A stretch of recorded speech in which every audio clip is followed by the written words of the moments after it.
This is a Sales Geek Academia to Business Translation production. Welcome to the Deep Dive.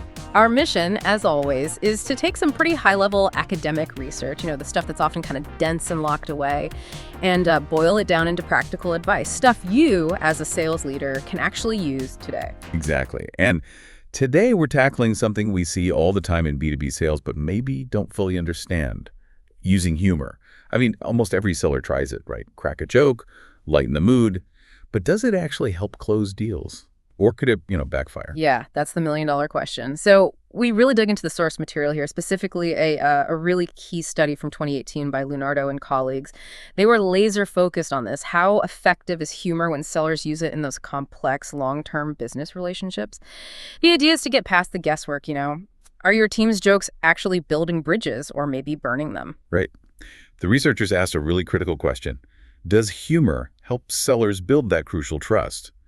And if it does that trust actually lead to better sales results, better performance? And maybe even more importantly, they wanted to know when sellers should use humor and what kind of humor actually works. Because not all jokes are created equal, are they? Definitely not. And we know humor is a communication technique sellers use. They try to grab attention, build that initial connection, maybe ease some of the tension that comes with big deals. But like you said, the path from getting a chuckle to getting a signature, well, the research shows it's not quite that simple. Not at all. Okay, so let's unpack this. Maybe start with the good news. What did the research generally find about humor when it, actually lands well? Well, generally speaking, the positive side is pretty clear. Humor, defined basically as any communication that makes someone feel good, either cognitively or effectively. It's good at smoothing things over between people. It can even sort of fast-track intimacy. That feeling when you connect with a buyer over a shared laugh? Yeah, that little spark. That's what they're measuring, essentially, that feeling of connection. Okay, connection feels good. But how does that connection actually translate to, the bottom line? Performance. Right. So the research confirmed a clear sequence, a chain reaction, if you will. When a buyer perceives a seller using humor effectively, it generally boosts the buyer's trust in that seller. And trust. Well, decades of research point to trust as probably the single biggest driver of performance with a business partner. Let's just call it sales results. So simple version, good joke leads to more trust, which leads to better results. Sounds straightforward enough. Conceptually, yes. But here's the crucial bit. The positive effect of humor on your sales results is almost entirely mediated by trust. Mediated, meaning? Meaning humor only helps you hit your target if it first increases the buyer's trust in you.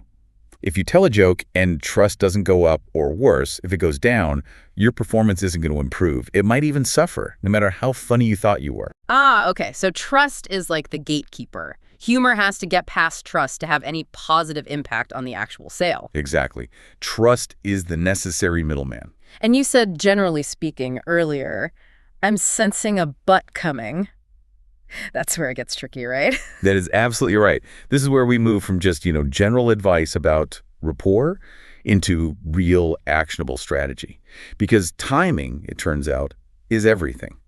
The research looked at the whole customer relationship life cycle, typically broken down into 4 phases: exploration, buildup, maturity, and decline. Right. Relationships aren't static. They evolve. So the researchers figured maybe the stage of the relationship changes how a buyer reacts to a joke, like a filter. Precisely. And it acts as a massive filter. Let's really zoom in on that first phase, exploration. This is the very beginning. The first call, the initial meeting, maybe procurement reaching out. Ground zero. Okay, the getting to know you phase. Exactly. And in this exploration phase, the buyer is understandably highly risk-averse. They're weighing the pros and cons, trying to figure out if this whole thing is worth it. Their main goal, reducing uncertainty. They're asking themselves, is this seller for real? Can I rely on them? Can they actually solve my problem? Makes sense. High stakes, lots of unknowns, which leads us to what you call the exploration trap. Yes, and this is honestly the mic drop finding for sales leaders. It kind of flips some common advice on its head. The research confirmed that the relationship phase significantly changes that positive link between humor and trust. And the big headline takeaway is, in the exploration phase, humor actually has a significantly negative effect on trust. Whoa, hang on. Negative. So even like a lighthearted comment, something just to break the ice, that's actually worse than just being straight-laced and professional? It seems counterintuitive, I know. But the data was pretty clear on this. The study suggests that during this phase, when the buyer is hyper-focused on risk and uncertainty, humor can come across as ambivalent or maybe inconsistent behavior, it actually increases their sense of risk instead of lowering it. So they're not thinking, oh, this person's friendly. They're thinking. They might be thinking, are they taking this seriously enough? Are they committed? Or are they just messing around? Remember, the buyer craves credibility, seriousness, reliability at this stage. Humor can unintentionally signal the opposite. Wow. So you're trying to build rapport, but you end up signaling you're not serious about their very serious problem. That seems to be the mechanism, yes. And because trust takes a hit in this exploration phase, using humor right at the start actually leads to a negative indirect effect on your long-term sales performance. You could be sinking the ship before it even leaves the harbor. Okay, that's huge. But just to be clear, humor wasn't always bad, right? You mentioned later phases. Correct. The negative effect was specific to exploration. Once the relationship moved into the build-up phase, where the buyer starts committing resources, sharing more info, humor started showing a positive effect on trust and performance. Trust is already being built, so humor can strengthen it. And in maturity. Same thing. In the maturity phase, the relationship's stable, ongoing. Humor can be great there for maintaining the connection, breaking up inevitable work stress.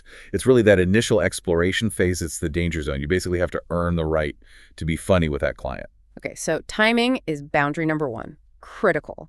But you also mentioned a second boundary, didn't you? It's not just when you joke, but what kind of joke it is. Absolutely. The study dug into this too, measuring two really distinct types of humor. And understanding this difference is vital if you're training a sales team. Right. So let's break those down. What were the two types? They looked at what we can broadly call constructive humor and offensive humor. Okay, let's start with constructive. What does that look like? Constructive humor is basically the good kind, what academics might call affiliative or self-enhancing humor. It's generally benevolent. The whole point is to build connection, make the atmosphere better, ease tension. Think team-building humor. Gotcha. Examples from the study. Yeah, they include things like sellers using humor specifically to break work tension, or using it in a balanced way, or aiming to improve the working atmosphere. It's positive, inclusive humor. Can you give me a quick B2B scenario? Like, what's a constructive joke in a meeting? Sure. It's often situational, gentle, maybe self-deprecating, but not in a way that undermines competence. Like, say the video call tech is glitching for the third time. The seller might say with a light tone, okay, I swear my internet is powered by hamsters today. Apologies, folks. It acknowledges the shared frustration, makes light of the situation without blaming anyone, and aims to just release that tension. Okay, that makes sense. Positive intent, shared experience. And the effect of this constructive humor. Good overall, but still bad in the exploration phase. Exactly right. Overall, constructive humor showed a positive link to trust and performance after the exploration phase. But, and this is key, even this good kind of humor still had that negative impact on trust if used too early during exploration. The timing issue still applies. The buyer still reads it as maybe not serious enough for that initial stage. Okay. Now for the other side of the coin. Offensive humor. What falls into that category? Right. Offensive humor. This includes what researchers call aggressive or self-defeating styles. This is humor that tries to build the speaker up by putting others down, denigrating, disparaging, maybe ridiculing someone or something. What kind of things did this study measure here? They looked at buyers reporting that the seller used offensive and inappropriate humor, or sometimes mocks me or uses humor that demeans me. It could also be, aggressive jokes about competitors or even self-defeating humor where the seller constantly puts themselves down in a way that actually raises concerns about their competence. Why would sellers even go there? Is it that sort of edgy humor trying to create an us versus them vibe? Sometimes that's the misguided idea, yeah. They think maybe mocking a competitor builds solidarity or being overly self-deprecating seems humble. But especially in a B2B context where professionalism and reliability are paramount, it just massively backfires. It signals instability, poor judgment, maybe even disrespect. It increases perceived risk, which is the last thing you want. So how did offensive humor fare across the different relationship stages? Was there any time it worked? No. And this is the second really crucial simple finding. Offensive humor has a strong, consistent, and universally negative effect on trust and performance. Full stop. Universally. So it doesn't matter if it's exploration, build-up, maturity. It's always bad. Always bad. Unlike constructive humor, where the effect depended on the phase, the negative impact of offensive humor did not vary. It damaged trust and hurt performance across the board. Exploration, build-up, maturity, even decline. Zero exceptions found in this research. Wow. Okay. So any joke that punches down, ridicules, or makes the seller seem incompetent is just out. Always. Always out. It's a guaranteed way to erode trust and, consequently, your results. A total liability. This is incredibly clear, actually. We've gone from is humor good to a much smarter strategy. It depends entirely on when you use it and what kind it is. So let's translate this directly. For the sales leaders listening, wanting to train their teams tomorrow, what are the immediate, actionable takeaways? Okay, based squarely on this research, we can give you 3 pretty straightforward rules to implement right away. Let's hear them. Actionable takeaway number 1. Formalize the exploration phase. Your sellers need to understand. Strictly avoid using any type of humor when that relationship is brand new, in that initial exploration stage. That time is all about reducing uncertainty, building credibility, assessing risk. So the focus should be Formal, serious, professional, risk-producing behaviors. Demonstrate competence and reliability. You earn the right to lighten up later once you move into the build-up phase. This really backs up the importance of a focused, data-driven discovery process early on. got it. No jokes on the first date, essentially. What's number 2? Actionable takeaway 2. Zero tolerance for offensive humor. This one's simple. Implement a clear policy. Aggressive, mocking, demeaning, or overly self-defeating humor is prohibited, period, in all sales contexts. Since it damages trust and hurts performance universally, across all phases, there's just no place for it, ever. That's crystal clear. No judgment calls needed on timing for that one. Just don't do it. All right. Okay, and the third takeaway. Actionable takeaway 3. Train for constructive timing. This is about using the right humor at the right time. Actively encourage and train your team to use constructive humor, but only once the relationship is clearly past exploration. Teach them to recognize the shift when the buyer starts sharing more, investing time, showing commitment. Then, constructive humor becomes a powerful tool. A tool for what, specifically? For strengthening that existing trust, for breaking specific moments of work tension and the buildup in maturity phases, and ultimately for boosting that long-term performance. It becomes strategic. Okay, this really maps it out. Humor can work, potentially really well, but timing is the absolute gatekeeper. Get through exploration first. And the type of humor is crucial. Stick strictly to constructive, and only deploy it once trust is budding. Exactly. Be constructive, and wait until they already see you as a serious, credible partner before you try to make them laugh. Perfect. You know, that brings up an interesting final thought, though.